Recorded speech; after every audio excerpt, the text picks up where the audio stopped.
সুপ্রিয় দর্শক মণ্ডলী, আসসালামু আলাইকুম। আমি doctor Ilias Ahmed, physiotherapy and rehabilitation centre PRC থেকে আপনাকে স্বাগতম। আজ আমি হাঁটুর লিগামেন্ট ইনজুরি নিয়ে কথা বলবো।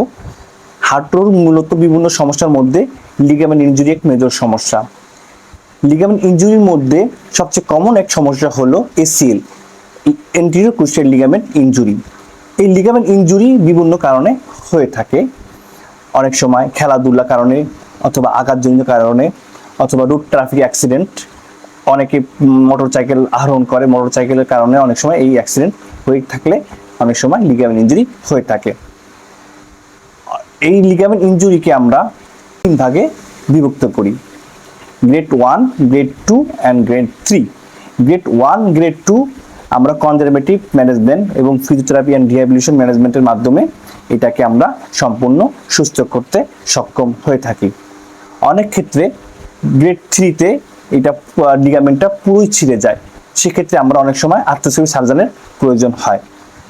আর্থ্রোস্কোপিক সার্জনের প্রয়োজন হওয়ার পর পরবর্তীতে পোস্ট অপারেটিভ কমপ্লিকেশনের সময় অনেক সময় পেশেন্ট নি জয়েন্টে ভাঁজ করতে না পারা, হাঁটু ব্যথা হওয়া এবং হাঁটুর যে মাংসপেশিগুলো আছে মাংসপেশিগুলোকে আগের অবস্থায় কাজ না করা বা শক্তি না ফিরে পাওয়া, অনেক সময় এই সমস্যাগুলো কমপ্লিকেশনগুলো হয়ে থাকে। তখন আমরা অনেক সময় ইলেকট্রোথেরাপি এবং থেরাপিউটিক এক্সারসাইজের মাধ্যমে এবং রিহ্যাবের মাধ্যমে আমরা পেশেন্টকে তার আগের অবস্থায় নিয়ে আসি এবং আমরা পোস্ট অপারেটিভ এবং প্রি অপারেটিভ যে ফিজিওথেরাপি ম্যানেজমেন্টগুলো হয়ে থাকে এসিএল ইনজুরি, সেগুলো আমরা আমাদের ক্লিনিকে এগুলোকে রিহ্যাব করে থাকি। ধন্যবাদ।